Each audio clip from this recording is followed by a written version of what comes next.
सभी भाई बहनों को बहुत सारा हृदय से भाव भरा प्रणाम और शुभकामनाएं। आज जिस महत्वपूर्ण विषय को लेकर के संदेश आप तक पहुंचाने का प्रयत्न हम लोग कर रहे हैं, वो विषय बड़ा ही समीचीन है, प्रासंगिक है और भारतीय संस्कृति की गहन परंपरा के साथ जुड़ा हुआ है। विषय इस चिंतन को लिए हुए है कि जो शून्य है, जिसको हम गणित की दृष्टि से भी महत्वपूर्ण मानते हैं, भारतीय दर्शन की दृष्टि से भी, भारतीय अध्यात्म की दृष्टि से भी महत्वपूर्ण मानते हैं, वो शून्य जिसने आर्यभट्ट और वराह मिहिर और ब्रह्मगुप्त जैसे महत्वपूर्ण चिंतकों को, गणितज्ञों को प्रेरित किया, और वो शून्य जिसकी शून्यता ने भगवान बुद्ध को शून्यवाद का एक दर्शन देने के लिए प्रेरित किया, जिसने वेदांत को ब्रह्म की अवधारणा का चिंतन जन्म देने के लिए प्रेरित किया, जिसकी उत्पत्ति भारत की इस भूमि से हुई, भारत की इस मिट्टी से हुई, उसके गौरव को इसी भारत भूमि पर लौटाने के लिए हम लोग क्या प्रयत्न कर सकते हैं। भारतीय संस्कृति का जो इतिहास है वो बड़ा ही गौरवशाली रहा है। एक छोटा सा घटनाक्रम मुझको स्मरण आता है, और घटनाक्रम स्वामी विवेकानंद के जीवन का है। 15 जनवरी 1897 का दिन था। 5 वर्ष की अपनी विदेश यात्रा के बाद स्वामी विवेकानंद लौटे, और जब वो लौटे तो कोलंबो के तट पर उनका जो जहाज़ था, समुद्री जहाज़, वो आकर के रुका। जब रुका तो कहते हैं पूरा कोलंबो शहर उनके दर्शन के लिए उमड़ पड़ा। हर एक के मन में भावना थी, एक चाहत थी, एक आकर्षण था स्वामी विवेकानंद को नज़दीक से देखने का। हर कोई चाहता था कि उनके शब्दों को सुने। पूरा शहर लगभग वहाँ पर उपस्थित था, और जो स्वागत सभा के अध्यक्ष थे उनने स्वामी जी का सम्मान किया, और करने के बाद प्रश्न पूछा कि स्वामी जी, इतने दिनों तक आप भारत की भूमि से दूर रहे, और आपकी उपस्थिति का लाभ तो मूल रूप से पश्चिम के देशों को मिला, यूरोप को मिला, यूएसए को मिला, यूके को मिला, और आप वहाँ पर गए तो आपने उनको ज्ञान बताया, वेदांत बताया, उपनिषदों का ज्ञान दिया, वेदों का ज्ञान दिया, गीता पढ़ाई, योग सूत्र पढ़ाए,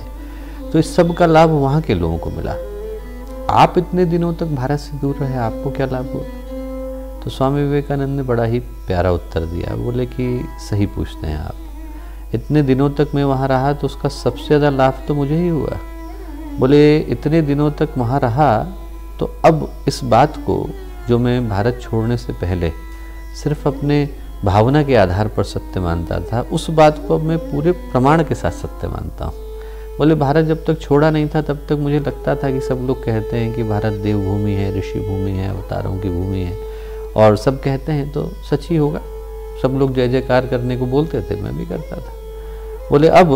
जब इतने दिनों तक भारत की भूमि से दूर रहा हूँ तो इस बात को और भी गर्व, गौरव, विश्वास के साथ सत्य ठहरा सकता हूँ कि पूरे विश्व में यदि कोई एक देश है जहाँ पर मानवीय संभावनाओं का सर्वाधिक विकास हुआ है,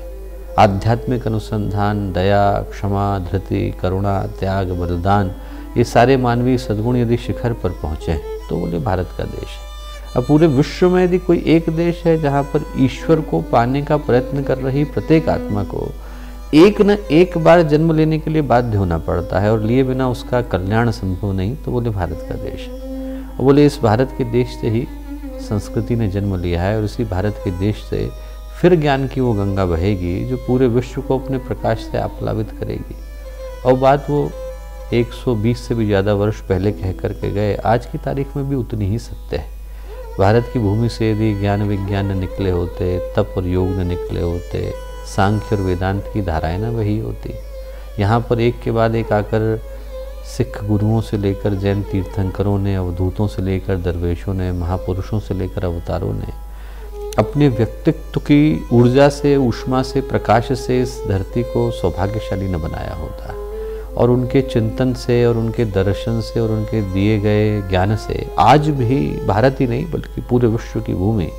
और उसका आकाश एक प्रकाश से भरे हुए न होते तो क्या इंसान बन पाया होता।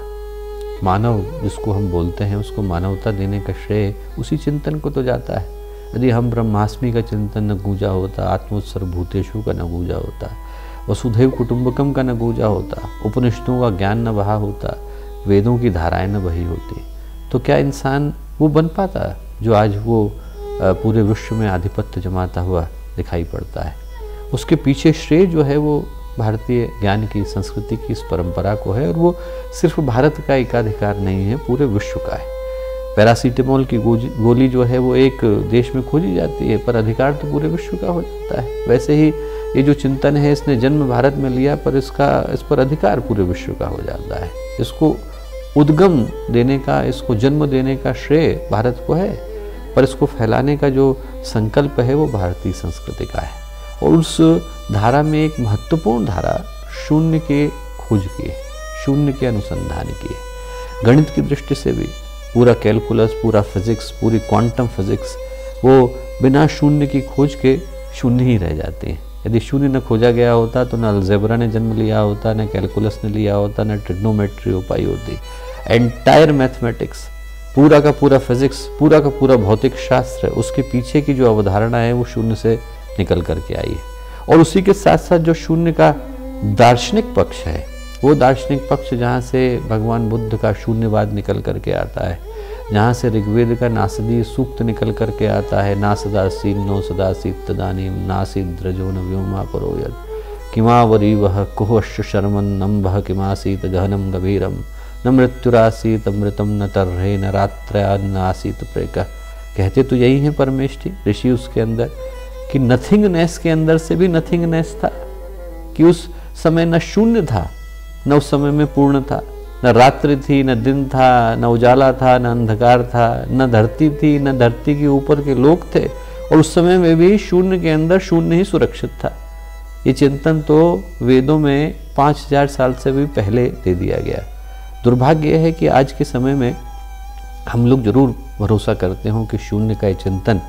भारत की धरती से निकल कर के आया, पर बहुत सारे लोग इस बात को सत्य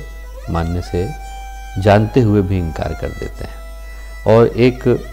जो गंभीर उद्देश्य देव संस्कृति विश्वविद्यालय की स्थापना का रहा, वो ये रहा कि हम लोग भारतीय संस्कृति के पुनर्जागरण के लिए, उसके पुनरुत्थान के लिए संकल्पित विश्वविद्यालय है। और इस भाव को ध्यान में रखकर एक जो गंभीर सोच एक महत्वपूर्ण संस्थान जीरो ऑर्गेनाइजेशन के द्वारा दी गई, कि जीरो का जो शून्य की जो खोज का श्रेय है वो भारत की भूमि को मिलना चाहिए। और इसके लिए अंतर्राष्ट्रीय विशेषज्ञों का, बहुत सारे गंभीर वैज्ञानिकों का, गणितज्ञों का, फिलोसोफर्स का एक समूह निकल करके आया, जो कि अंतर्राष्ट्रीय ख्याति प्राप्त हैं, नोबेल पुरस्कार विजेता हैं, और उन सब ने मिलकर एक सोसाइटी का निर्माण किया जीरो ऑर्ग के नाम से। और उस संस्थान के साथ देव संस्कृति विश्वविद्यालय का अनुबंध है, और हम लोग मिलकर अगले वर्ष एक अंतर्राष्ट्रीय कार्यशाला का आयोजन शून्य की परिकल्पना पर करना चाहते हैं, ताकि विश्व के सामने इस चिंतन को पुनः प्रतिष्ठित कर सकें कि वो भाव, वो सोच किस उद्देश्य को लेकर के आगे आया। और ये जो संदेश है वो इसी चिंतन को लेकर के आप लोगों के साथ साझा किया जा रहा है, इस खुशी को साझा करने के लिए कि एक महत्वपूर्ण भाव को लेकर देव संस्कृति विश्वविद्यालय ने इस अनुबंध को जन्म दिया है। और जो संस्थान के निदेशक हैं डॉक्टर पीटर गोबर्ट्स, और उनके साथ उनके जितने भी सहयोगी हैं, डॉक्टर एनेट और जितने भी अन्य सहयोगी हैं, उनके साथ निरंतर क्रम में बातचीत होते हुए, जो अमेरिका के प्रतिष्ठित अपने फिल्म निर्माता हैं थॉमस कोहन, उन लोगों के साथ निरंतर हम लोगों की बातचीत चल रही है, और इस आशय को लेकर के चल रही है कि इस चिंतन को, कि भारत की भूमि ने ये जो शून्य की परिकल्पना दी, उसका कितना महत्व है और उसका श्रेय भारत किस तरह से सुरक्षित रख सकता है, इस चिंतन को कैसे हम विश्व के कोने कोने तक ले जा सकते हैं। और ये आज का संदेश इसी भाव के साथ सभी के साथ साझा किया जा रहा है कि वो चिंतन, वो गरिमा, वो गौरव जो भारत का अभिन्न अंग रहे, वो अनिश्चित काल तक वो